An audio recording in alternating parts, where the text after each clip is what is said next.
I'm thrilled to have Rebecca here. Rebecca she has a PhD from Georgetown. And she was a research fellow at Perry World House. But where I know Rebecca from was our time at the Naval War College. So I had the honor of working with Rebecca at the Naval War College. She works in the Strategic and Operational Research Department there at the Naval War College. And in the last few years has not only been doing amazing work for the Navy and helping them with grand strategy. And I don't know if Rebecca knows this, but when she first got to the Naval War College, some of the old Navy guys are always a little bit surprised by women. And they would be like, oh, who's this? And I remember somebody coming out of a meeting and being like, oh my God, we're all gonna work for her later. Because everyone was just so impressed with Rebecca. So, while she's been doing that, she's writing articles for Foreign Affairs, Foreign Policy, Texas NatSec Review, the Washington Quarterly. And then we have this amazing book that is extraordinarily timely about grand strategy and offering a new option and a new viewpoint to start from. So I know we might still have a few people coming in, but I really want to open the floor for Rebecca to introduce the book, and so we can have a really good conversation today. Wonderful. Well, thank you so much, Jackie, for that exceptionally kind introduction. We miss you quite a bit in Newport, but you have landed in a wonderful place, and I'm so excited to be here today to speak with you and your Stanford colleagues about a new book that I've recently published, co-authored with Lissner and Rapp-Hooper. It's called An Open World: How America Can Win the Contest for 21st Century Order. And before I dive in, I should just say, as Jackie knows, I'm speaking in my personal capacity, not on behalf of the Naval War College, the Navy, DoD, or the US government at all. So let's dive in. Let's talk about this book. This book is really a call to action. It makes the case that the US has to reimagine its foreign policy for a post-pandemic, post-primacy, and potentially post-Trump world before it is too late. And my co-author, Lissner and Rapp-Hooper, and I began this book in the immediate wake of the 2016 election, when it was already clear to us that Donald Trump himself was more an avatar than an architect of the massive domestic and international changes that were reshaping American foreign policy. Because the reality is that even if Hillary Clinton had won the presidency in 2016, she too would have had to contend with adverse power shifts, rapid technological change, and acute domestic political dysfunction. So in crafting this book, Lissner and I set out to push back against two pieces of conventional wisdom. The first was the notion that Donald Trump himself was solely responsible for the collapse of American international influence and the so-called liberal international order. And second, the hope that the US could somehow return to foreign policy business as usual once Trump would leave office, whether in 2021 or 2025. So by investigating the long-term domestic and international shifts that predated Trump and that will outlast him, our research in many ways anticipated the foreign policy emergency that Washington now so obviously faces. Because the pandemic that we're all living through right now has tragically illustrated our central thesis, which is that an international order that was built for the world of the 1940s is utterly ill-equipped to meet the challenges and the opportunities of the 2040s. So a new approach is clearly required. But before I get into what that approach ought to entail, let me talk a little bit about what those trends are. What are the forces that are transforming American strategy from within and from without? Well, let's begin with the international trends.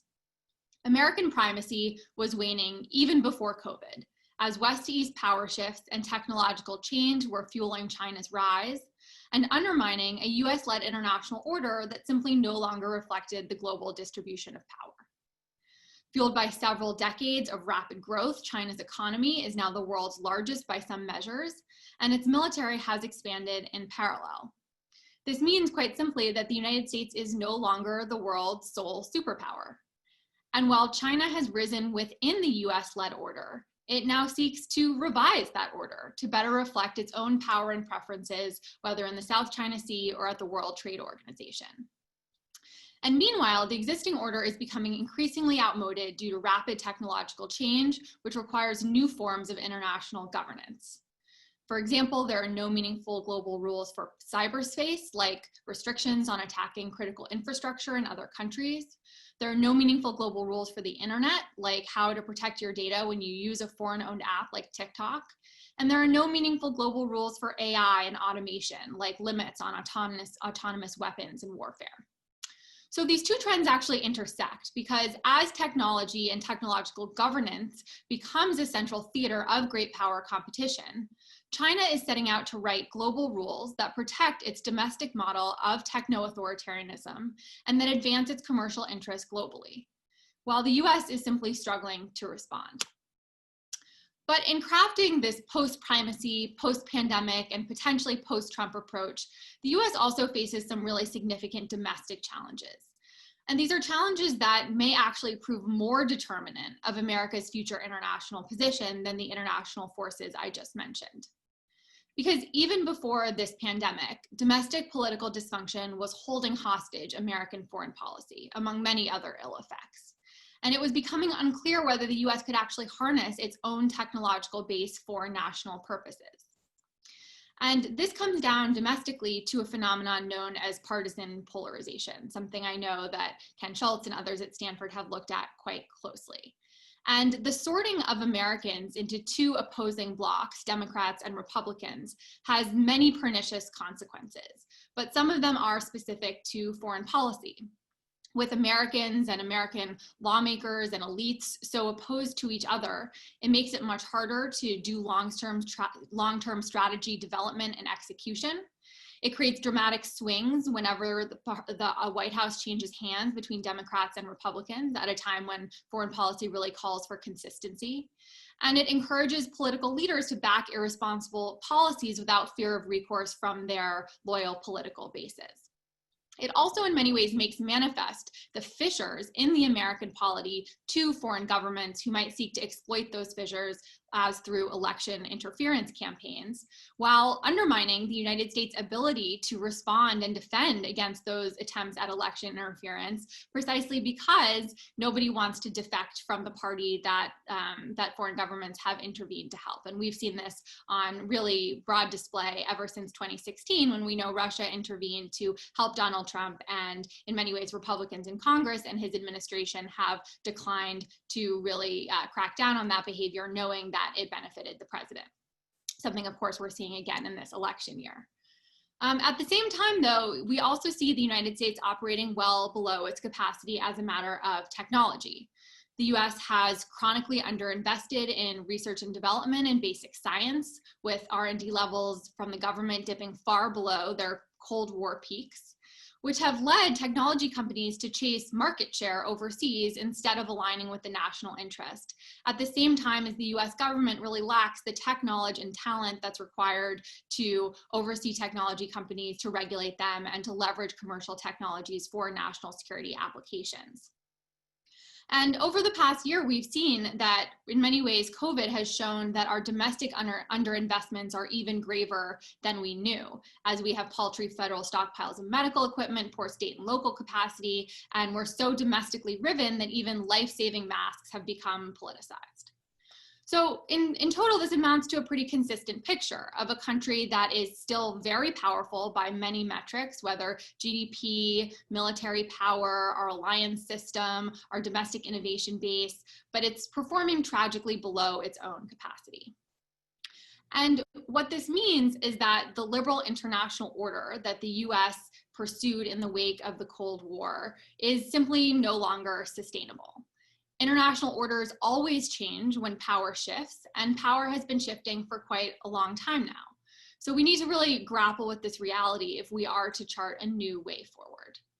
And many people on this call probably know, but international order basically refers to the norms, the rules, and the institutions that govern international politics.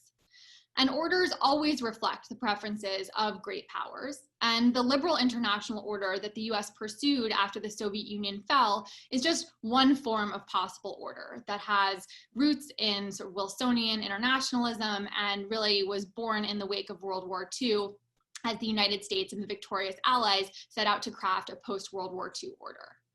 But looking retrospectively, it's important to understand that the liberal international order was never fully liberal, fully international, or fully ordered. The UN was universal, but very quickly as the Iron Curtain descended, the United States and the Soviet Union forged two opposing blocs.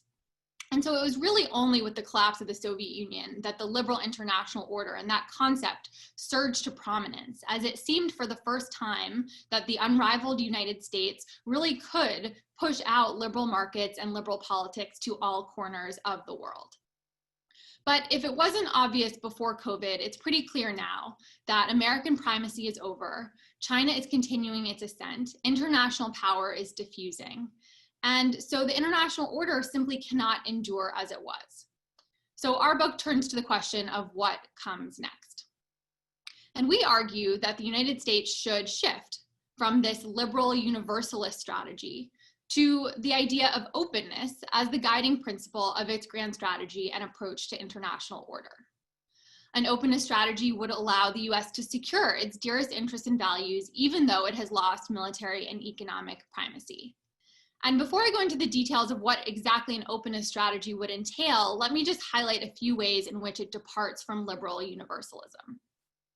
So first, an openness strategy acknowledges the need for the United States and its allies to live alongside a powerful authoritarian China that is within the international order, but that is unfortunately unlikely to liberalize anytime soon, which means that we will be competing with China on many issues while also cooperating with China as mutual interests may dictate. So this means that neither the universalism of the liberal international order nor the Manichaean binary of Cold War ideological blocs are going to capture the likely dynamics between these two great powers over the coming decades.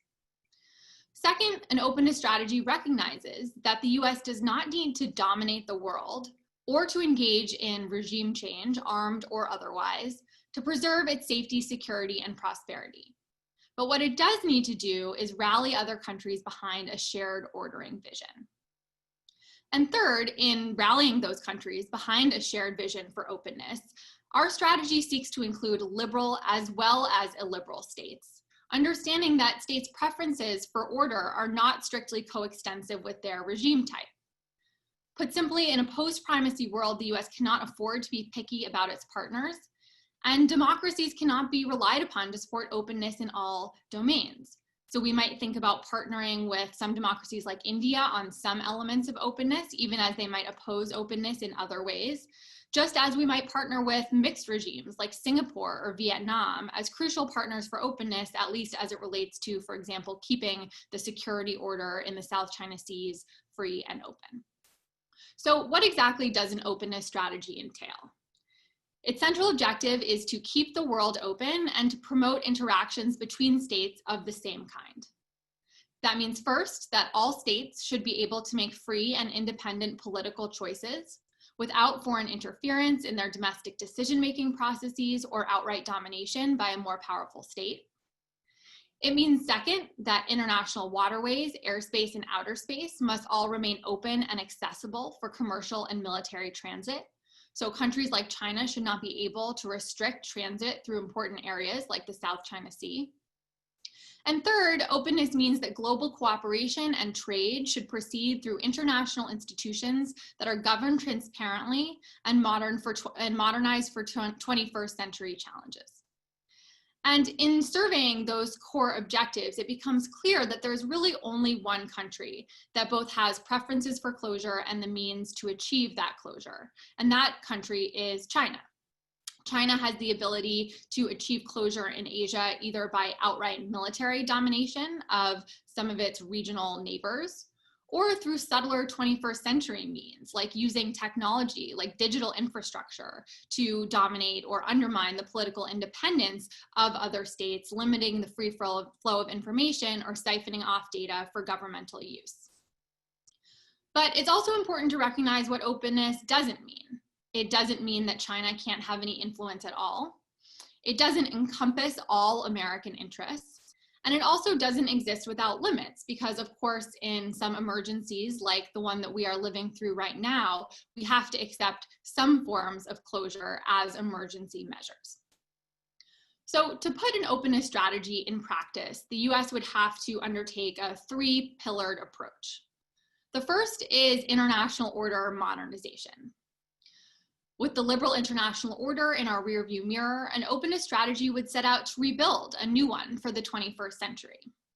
That strategy would seek to modernize some existing international institutions, like the UN Security Council or the WTO, in collaboration with allies and partners. But it should also seek to develop new regimes in or under-governed areas in which Washington has a clear interest in setting open norms and rules, like emerging technology, cyber, and internet governance. And in a system that includes authoritarian great powers, we also have to recognize that order building itself will be a competitive endeavor, and the future order will not be universally open or even universally ordered. The second policy pillar of an openness strategy is a new set of national security choices for the United States. The American foreign policy apparatus, as it stands right now, is dramatically under-equipped for the international environment it will confront, as great power competition with China is going to span economic, technological, ideological, and military domains, while the perils of borderless challenges like climate change and pandemics become ever more urgent. So preparing to meet these threats begins with a rebalance away from the Department of Defense and the military as the leading instrument of American foreign policy, and towards a truly well-resourced, high-capacity State Department and USAID. It also will require new forms of coordination with the government, with the US private sector, and with partner nations, like a 5G or AI consortium that pools efforts to develop cutting-edge tech and provide alternatives to China together with allies and partners. And the third pillar, which is in many ways most fundamental, is domestic renewal. That begins with renewing American competitiveness, which is really no small task, especially amidst the public health crisis that we're living through right now. But the fact is that it cannot end there. We need to work to bring US governmental capacity in line with our national power. And that means bridging the divide between the tech sector and the US government through game-changing investments in R&D and basic science. It means breaking down barriers to talent flow between the private and the public sectors. And it means reforming US government procurement to better work with cutting-edge agile startups. It also, frankly, means enhancing domestic resilience so that we can withstand the negative externalities that necessarily come with participating in an open world, such as the vulnerability to global health threats like pandemics. So as I'm wrapping up, let me just close by saying that the opportunity that the United States faces today will not come again. We are today at the most consequential geopolitical crossroads, at least since 1991 and perhaps since 1945. And the fact is that the United States remains exceptionally powerful. And with political will, I believe we can turn this moment of destruction into a moment of creation. But to do so, we have to seize this small and narrowing window of opportunity to revamp our foreign policy, abandoning the post-Cold War hubris that has characterized American strategy over the past several decades in favor of a new approach that is both disciplined and globally engaged. And put simply, if we fail to do so, we will see authoritarian rivals like China consolidate their power, resulting in a world that's more hostile to US interests and values. And without American leadership on global challenges, this pandemic that we're living through right now may actually prove a mild harbinger of much worse disorder to come. So thank you all for your attention as I've sort of outlined the core arguments of the book, and I very much look forward to your questions and comments. So over to you, Jackie. Thank you, Rebecca. And y'all make sure you get your questions in the Q&A. Sometimes those y'alls come up because I am from Texas originally. Well, I'm going to take a little bit of the moderator prerogative, and I'm going to ask a question that I think you've probably gotten a lot as you've been discussing your book, because I know that your book was generated and started from a foreign affairs article that y'all wrote a few years ago. And in the last few months, the world has just completely changed. And we've gone from a world where I think an open order was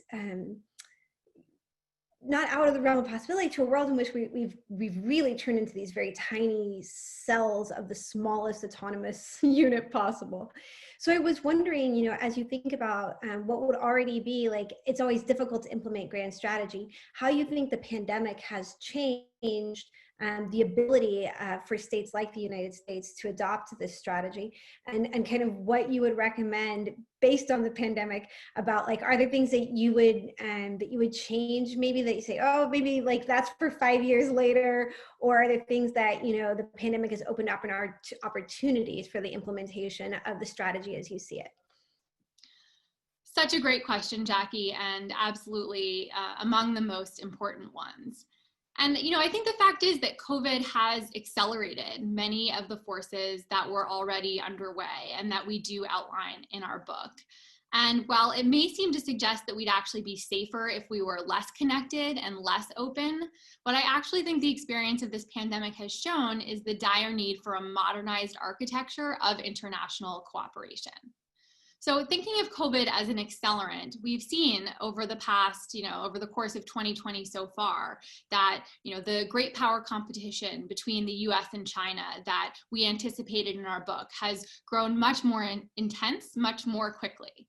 And cooperation has proved much harder than it should be, even in the face of a shared threat like COVID.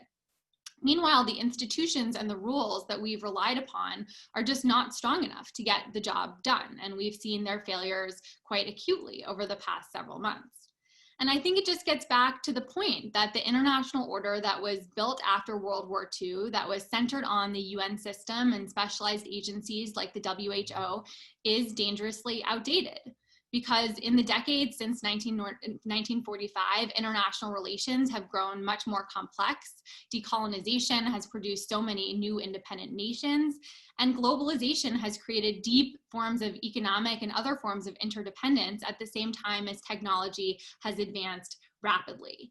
And so what I think COVID does show is the critical importance of international cooperation on challenges that might originate in one state, but actually have the capacity to endanger the entire world. And the fact is that any one country acting alone simply can't solve those problems. But what it also shows, I think, is the vital role of American leadership in building coalitions to address borderless challenges. Because in the absence of American leadership, we've seen throughout this crisis that no other country can play that role. And it's important to recognize that we're talking today about pandemics, but it's not just pandemics, it's also international migration, and most importantly, climate change. So all of this really goes to show, I think, that order modernization is urgent and it's imperative. But we also have to be realistic that we have a tremendous amount of domestic reconstruction that we will have to do in the wake of this pandemic and the multi-front crisis that we're all living through, from health to economics to racial justice to climate, and perhaps the very integrity of our democratic system. So we're not going to be able to just fiat or build or lead a new international order all at once. I think what this is really about is articulating a set of principles that should guide the United States in a post-pandemic world. It is about trying to rebuild on the basis of those principles, both domestically and internationally, and then working to build out all the various structures of international cooperation that we need to confront 21st century challenges over the course of the decades to come. Awesome. Well, we've got some questions. So I want to start with one that is near and dear to my heart. So in the book and in your presentation, you argue that we need to devote more of our resources, both in terms of time and bureaucratic focus, away from the DoD and towards other agencies and initiatives outside the Department of Defense. One of our audience members points out that sometimes it's not that the DoD means to take the lead on these things. It's just that, there's kind of no other agency that has the bureaucratic mass and ability to take on these big problems. So how do you propose that we shift resources from the DoD to other agencies? And do you have any kind of practical recommendations for how we can transition our national security away from one that is always dominant by the DoD? Absolutely. It's so critical. And I know something you've thought a lot about, Jackie, and of course that, we were both have had front row seats to in various ways. And I guess I would highlight two things here. So first is The questioner is absolutely right that an under-resourced State Department and USAID cannot pick up the slack that would be created by a military that stopped playing some of these sort of central roles in American foreign policy that it has played over the past several decades. So what we need to do is really revitalize the State Department. And let's be honest, that's no small task. It certainly begins with better resourcing, like a major plus up in the foreign affairs budget and making sure that we reverse some of the worst Trump administration budget cuts at the State Department. But it can't end there. The State Department needs to be reformed into a much more agile, much more functional organization, one that recruits a much more diverse workforce, that retains one, and therefore has the expertise and the talent to really meet the challenges of 21st century diplomacy, which are going to be absolutely crucial, because if we're trying to implement an openness strategy that recruits a diverse coalition of allies, partners, and even sort of short-term partners or partnerships of convenience, we need to be out there understanding what other states' interests are and offering opportunities to build new structures of cooperation with them.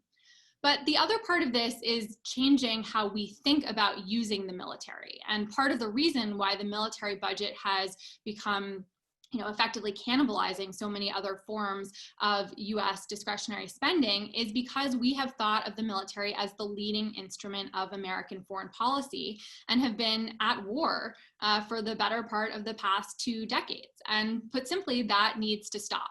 So another thing that an openness strategy would entail is placing a really high bar on the use of military force overseas, and especially the types of open-ended military interventions that we've done, whether in Iraq and Afghanistan or even in Libya. Because, of course, the military is the only institution that can lead in fighting wars overseas, but the fact is that we need to draw down those wars and stop initiating new ones, and that's going to be absolutely critical to this rebalancing effort.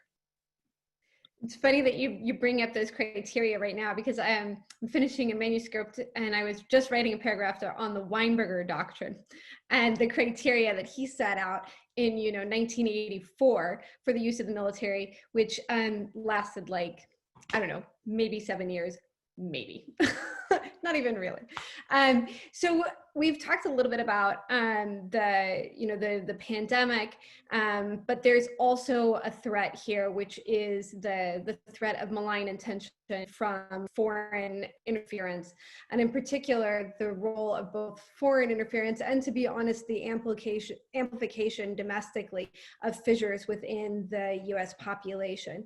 So can you talk a little bit about both fissures within the domestic population and what that means for an open world, and then what you see as the balance between foreign interference and kind of what is domestic and homegrown? So the two very much go hand in hand, because we've seen this long-term trend towards partisan polarization, as I mentioned earlier. We've seen at many different levels the American people sorting into these two opposing blocs, and this looks like the loss of moderates and centrists in Congress. This looks like a balkanized think tank landscape, whereby you have more and more partisan think tanks that are feeding policy proposals to more ideologically polarized or more radical legislators. It also looks like a greater polarization of the American mass public, which increasingly consumes polarized news and can't even agree on sort of basic set of facts. And it's not just a matter of public opinion, it's also a question of, frankly, emotions, because we've also seen a growth in affective polarization, which means that Democrats and Republicans now actually have negative views of each other personally, in addition to substantive disagreements, all of which makes cooperation much harder. And it also means that we have these two very distinct information ecosystems that are prone to exploitation by malign foreign actors who can feed in misinformation. It makes it harder to debunk that misinformation. And in general, it means that American policy elites who actually have the power to make the types of changes that would be required to really crack down on that form of foreign interference are simply not incentivized to do so. So it's a vicious circle, and it's hard to say it's just one or the other. If the United States polity were more united, there would be fewer opportunities for countries like Russia to come in and stoke greater domestic division, whether on sort of racial justice issues or, campaigns during an election year. But at the same time, if the United States were more united, it would be better equipped to build up the defenses that we need in order to really crack down, to identify these threats, and so on.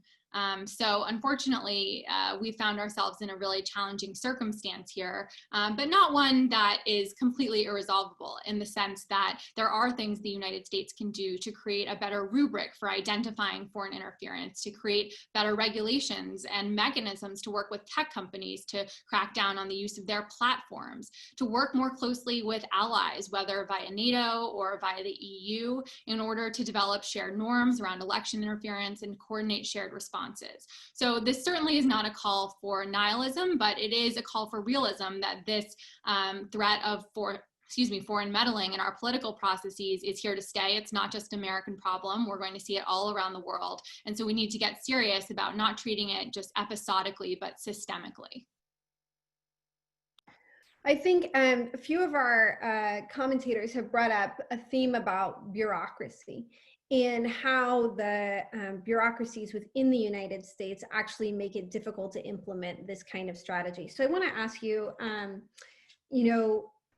what you see as the bureaucratic incentives that different organizations might have, both for an open strategy and those that you think that would probably tend itself more towards like a closed strategy. I mean, in my mind, I think a little bit about the tension between intelligence, for example, that really sometimes is advocating for more kind of closed concepts versus maybe like a State Department. But how especially if you took this strategy and you had the ability to implement it through the various US agencies, how you think that you could work through those bureaucratic politics to be able to implement this across the federal agencies? So, of course, the bureaucratic politics of strategy implementation are really important, but I actually think there's much for many different agencies to like about this strategy. And it's important to remember that this is a strategy about international openness. It's about how the United States should try to build a system that promotes open and transparent interactions between states.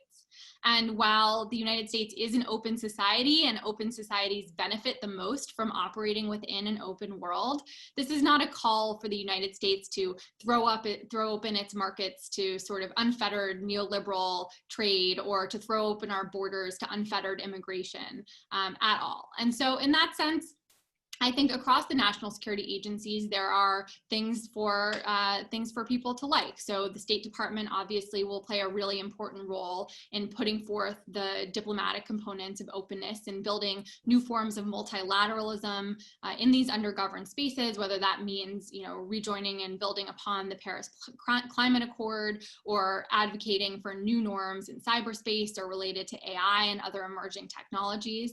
The military is going to be crucial in ensuring that we have the deterrence that is required, that we maintain favorable military balances in the most important global regions, and that we use that in order to keep the global commons open to commercial and military transit. And I actually think the IC has a great role to play here too, because one of our recommendations is to really rethink a lot of the way that we do intelligence collection, understanding that in the 21st century, so much of the information and the technologies we need are going to be coming from the private sector, and to really look to that private sector as a crucial partner in creating, new forms of data and intelligence flows that are actually much more shareable in many ways. And so whereas the IC has often tended towards closure and secrecy, the more that we can rely on commercial technology and commercial satellites and other things, actually the more we can share that information with both allies and other non-alliance partners in ways that allow us to coordinate our policy efforts.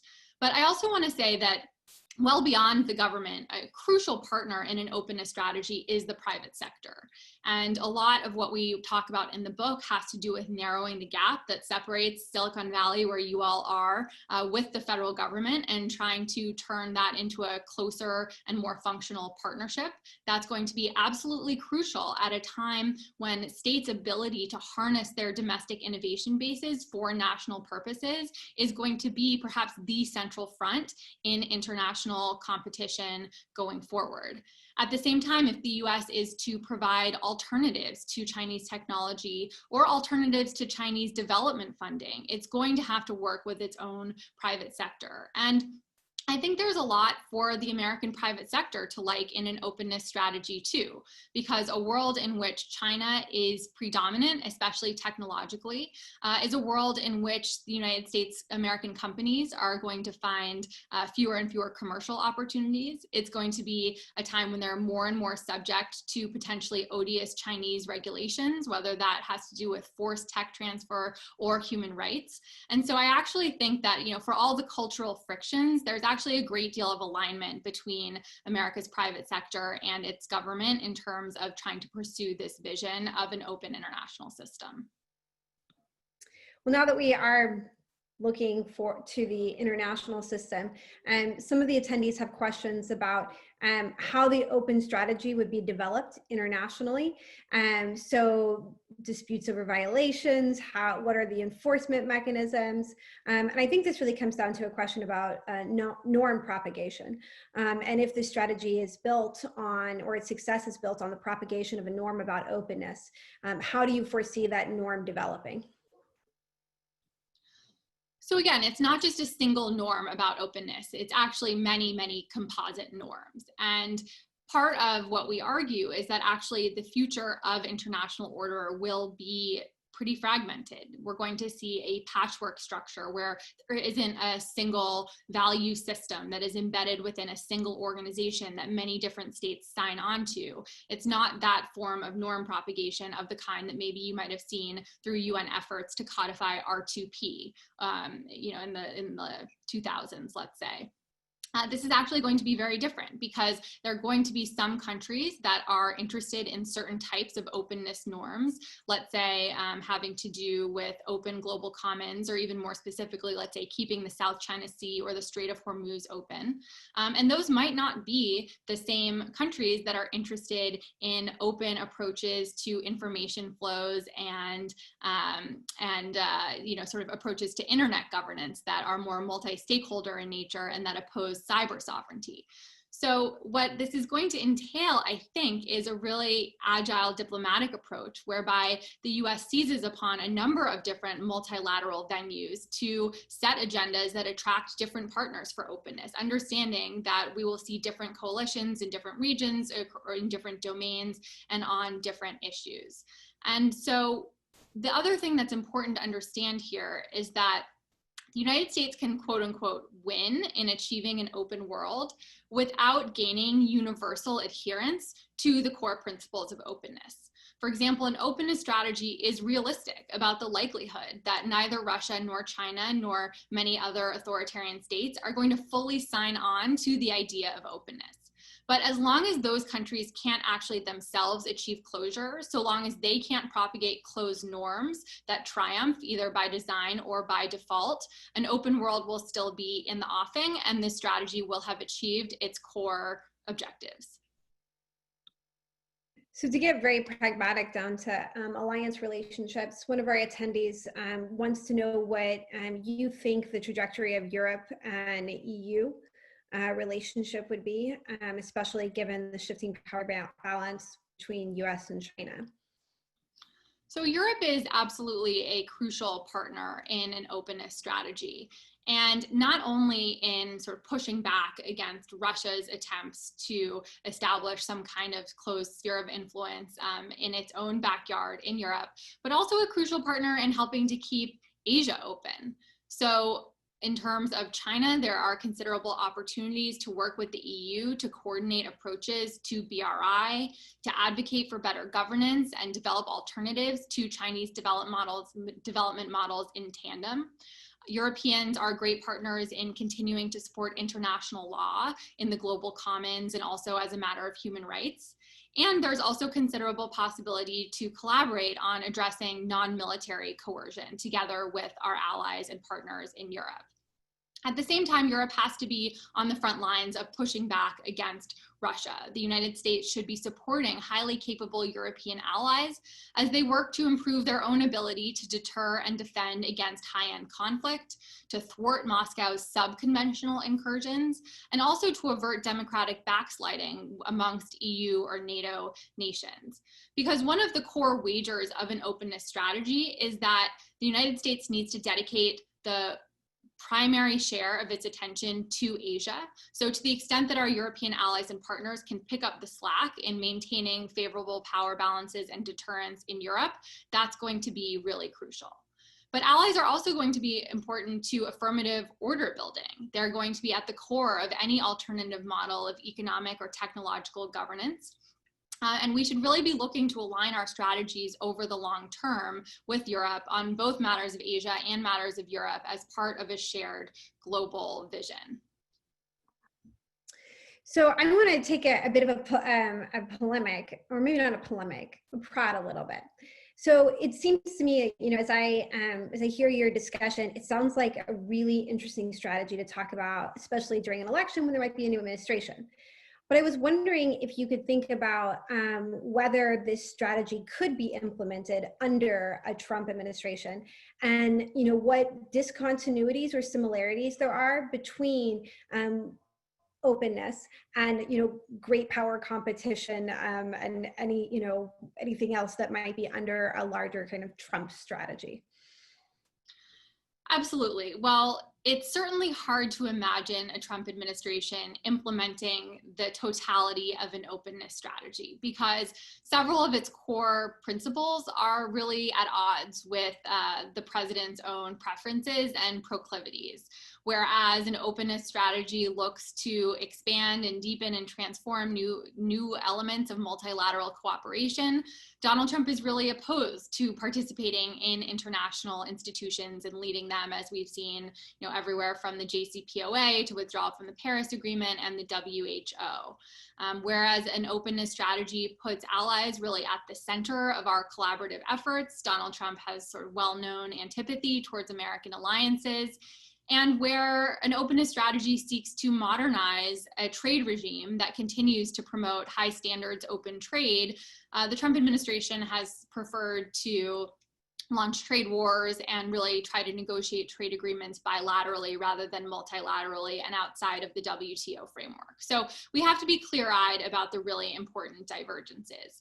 But I think you're right, Jackie, to highlight that there's a certain similarity in the way that an openness strategy recognizes China as the chief antagonist to openness, and the way in which the Trump administration has been talking about China in the context of great power competition. And I think the fact is that if the Trump administration really is serious about competing with China, it ought to take a look at some of our proposed strategies. Because if you look over the next 10 years, the fact, such as it is that the geopolitical math is not in the United States' favor. If we band together with our allies, we have something on the order of 28 times China's GDP. But if we're operating simply by ourselves, we'll see ourselves increasingly eclipsed by China, certainly as a matter of economic power, but possibly technological and at some later date, military power as well. So the collaborative ethos to sort of bring other states on side, both allies and new partners, for an openness strategy, I think is the only way to succeed in long-term competition with China. And if there is a second Trump term, I would hope that they would at least come around to some elements of this strategy as a means of doing great power competition effectively. So I want to, on the kind of domestic front, one of our attendees asked you about specifically kind of the politicization of organizations like the Department of Defense, the Department of State, and kind of very pragmatically how you create politically neutral competence within these bureaucracies. That's really interesting, and it's not something that I have thought about a lot in great detail, but what I would say is that I think it's about establishing a new set of expectations that departs in many ways from the expectations that have been established over the past few years. And so that means not calling upon senior-most military officers to act as political props in any way. That means sort of right-sizing civil-military relations, both in terms of the presence of high-ranking civilians, including those that don't have military experience within DoD, and also within other national security cabinet agencies and positions as well. And I think it's also just a question of reinforcing the norms of an apolitical military as being really foundational to what our democracy is and how we do maintain healthy civil relations. So none of that is going to be a silver bullet, but I do think there's considerable space to reset the way that the military has been relating to politics over the past few years and to push it back in a more functional, apolitical direction. On this question of being apolitical, I'm struck as you discuss the book and the idea that it does seem to be kind of like ideologically neutral in a lot of ways. So I was wondering if you could we could pull on that a little bit further, because I think sometimes, if you look at U.S. grand strategies in the past, there's often an ideological underpinning, whether it's this city on the hill or a belief in American dominance or superiority in a very kind of rationalistic and realist kind of world. And I can see as we talk through that your perspective could work with a variety of different ideological lenses. But I wanted to hear more specifically from you, kind of what you thought the relationship was between these ideological underpinnings and the implementation of your strategic approach. So an openness strategy is very much bought into the centrality of liberal democratic norms to the American political experiment. It believes that we need to invest really considerably in the American people, the American economy, and the American democracy at home. It also recognizes that in many ways other democracies are our natural partners in the world, and that there are many different venues for collaboration and cooperation on some of the most pressing international challenges that we will face over the coming decades. But what the openness strategy does not seek to do is to change the regimes in other states. Much as we wish that China or Russia were themselves democracies, the regrettable fact is that neither will become democracies until their people decide that that is the political system that they want to live under. And there's basically nothing that the United States can do to change the internal character of those other regimes, and it will be ineffective to try. And so in that sense, we do step back from the more sort of assertive forms of democracy promotion that you have seen for many of the past several decades, and certainly for much of the post-Cold War period, to a different perspective that's really one of democracy support. We want to make sure that where there are democracies, they are resistant to the threats to their political independence, that they are capable of dealing with misinformation and foreign interference of various kinds, that they are discouraged from democratic backsliding and illiberalism.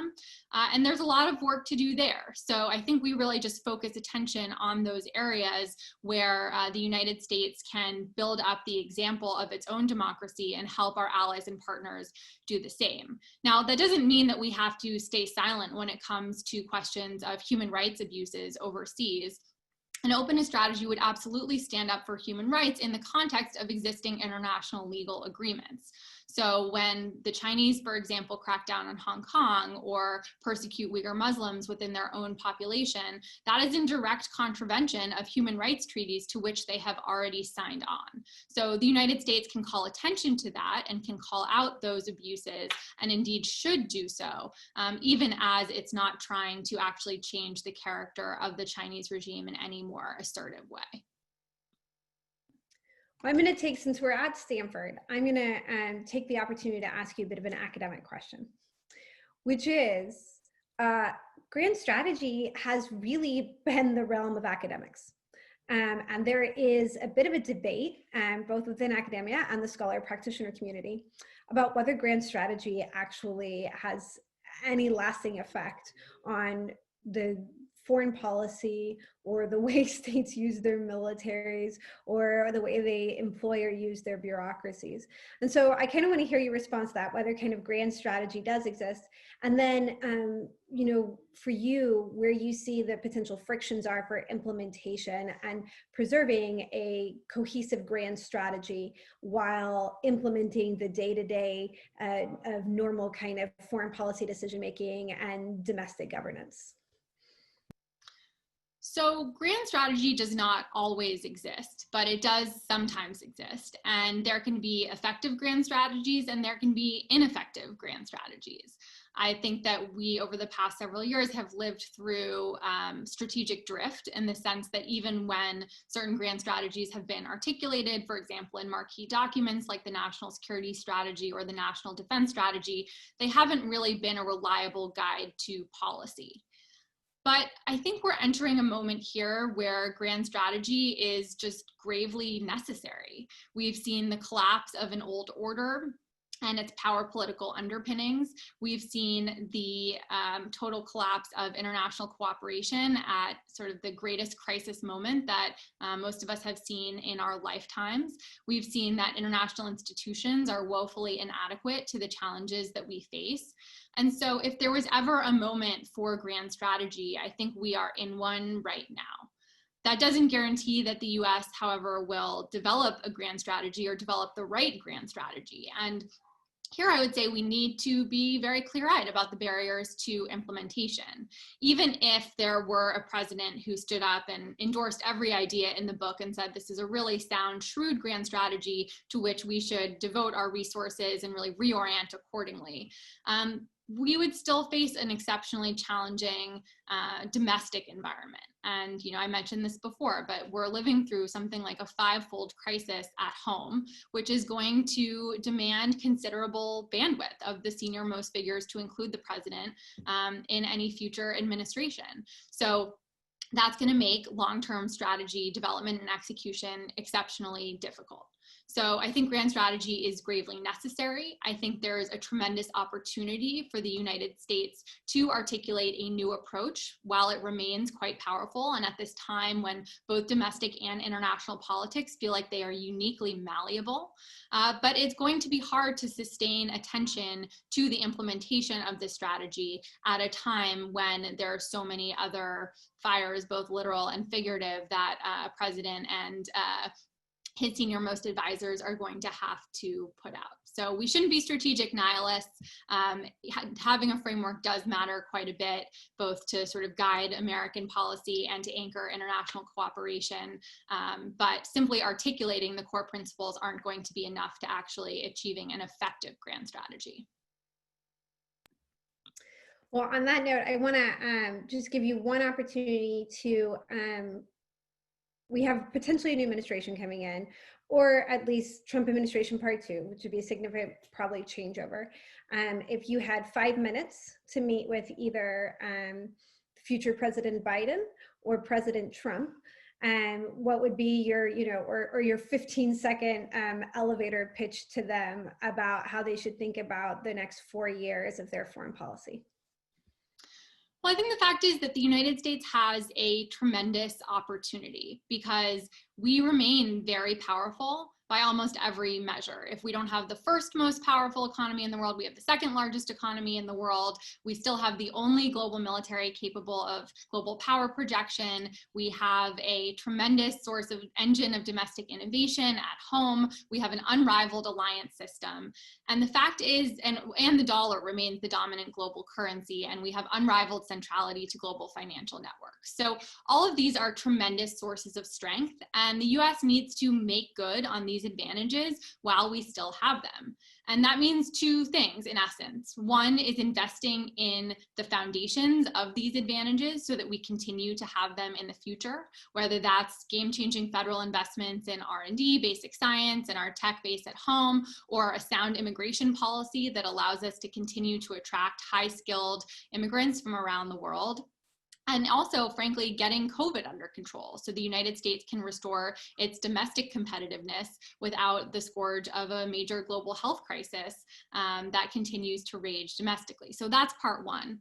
But part two is really reimagining America's global role for this new age, understanding that we are very powerful, but that we can't achieve the world that we seek on our own. So this doesn't entail giving up, but it does entail reimagining what we mean by American leadership, not just the unilateral exercise of American power, but the actual coalition building that's going to be needed to shore up international governance where it needs to be reinforced, and to build new forms of governance in un- and undergoverned areas so that the United States actually can advance these core principles of openness while also defending our dearest interests and values internationally. Okay, I think we're right at time, but Rebecca, 355 ship Navy or 500 ship Navy? No comment. Well, thank you all for joining us today for this discussion with Rebecca on her book with Lissner and Rapp-Hooper. And I don't think this will be the last time that we hear from Rebecca. So we're looking forward to seeing kind of how the book gets adopted and implemented over the next few years. Thanks so much, Jackie. It's really been a pleasure to be with you, and thanks to all of you for taking the time today.